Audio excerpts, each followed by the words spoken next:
एक गरीब आदमी को कर्ज की ज़रूरत पड़ गई, 1000 दिनार चाहिए। मैं कह चुका हूँ कि दिरहम चांदी का होता था, दिनार सोने का। अब 1000 दिनार लेना है। तो जिस बंदे से उसने कहा, अगरचे वो नेक बंदा था, उसने कहा यार 1000 दिनार दे दो। तो कहने लगा कोई गवाह है तेरे पास? वो कहने लगा गरीबों का गवाह कौन होता है?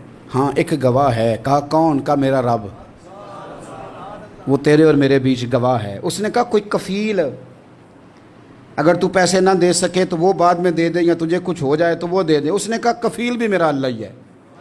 मेरे पास अगर है तो रब करीम का नाम है, अगर एतमाद कर सकता है तो कर ले। बंदा नेक था, उसने कहा रब के नाम पे, रब की किफ़ालत पे, अल्लाह को गवाह बना के मैं तैयार हूँ तुझे 1000 देने को। उसने 1000 दिनार दे दिया। वक्त वापसी का तय हो गया। वो चला गया पैसे लेके। उसने पूरी मेहनत की कि मैंने वक्त पे पैसे लौटाने, पूरी मेहनत भी कर ली, अल्लाह ने मदद भी कर दी, पैसे भी उस तारीख को उसे मिल गए। बाद लोगों का तो लौटाने का दिल ही नहीं ना होता। फरमाया हदीस पाक में कि तू लौटाने का इरादा कर, रब तेरी मदद भी फरमाएगा। लेकिन यहाँ बहुत सारे लोग कहते हैं खैर है, इरादा ही नहीं। तो फिर जिस तरह का बंदे का गुमान हो, रब भी उसी तरह का मामला फरमाता है। उसने पैसे जमा भी कर लिए और वापस देने को तैयार भी हो गया, लेकिन रास्ता बहरी जहाज़ का था, कश्ती का था, दरिया के रास्ते वापस आना था। अब वो जब आ गया दरिया के किनारे तो बड़ी कोशिश की, पर वहाँ उसे कोई कश्ती नहीं मिली।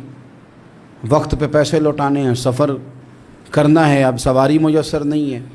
सोच सोच के परेशान था कि मैंने तो अल्लाह के नाम पे लिए।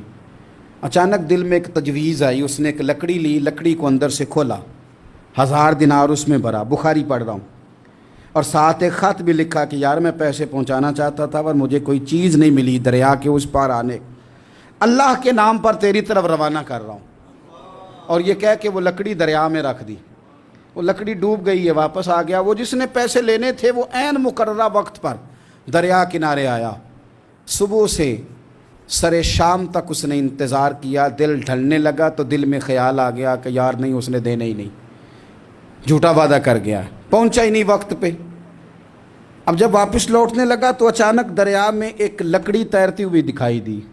कहने लगा ले जाता हूँ, शाम को रोटियां पकाने के काम आएगी, ईंधन बना के जला लूँगा, हंडिया पक जाएगी। लकड़ी उठा के जलाने के लिए घर लाया। गुमान था कि वो नहीं आया वादा करके, अल्लाह को कफ़ील और वकील बना के और गवाह बना के फिर भी नहीं आया।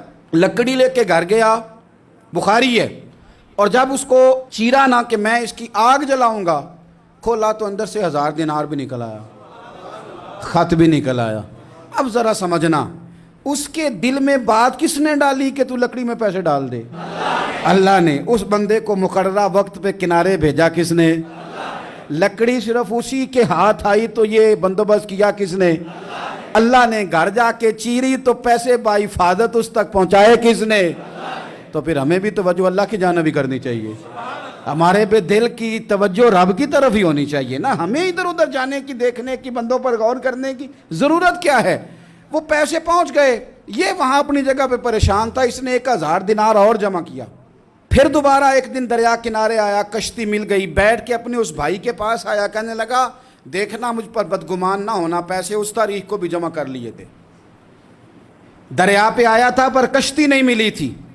फिर मैंने ना लकड़ी में डाल के, खत डाल के तेरी तरफ भेज भी दिए थे, लेकिन आज मैं फिर लेके आ गया हूँ। वो कहने लगा खुश हो जा, जिस रब को तूने मेरा और अपना गवाह बनाया था उस रब ने मेरे तक पहुंचा भी दिए हैं। जब लोग अल्लाह को गवाह बनाते हैं, रब की जानिब अपनी तवज्जो करते हैं, अपनी चाहतों, ख्वाहिशात और अपनी सारी चिट्ठियाँ अपने रब करीम की रहमत की तरफ रवाना करते हैं, फिर अल्लाह अपने बंदों को मायूस नहीं करता। अल्लाह अपने बंदों को नवाज देता है। अल्लाह तबारक व तआला अपने बंदों पे करम नवाजी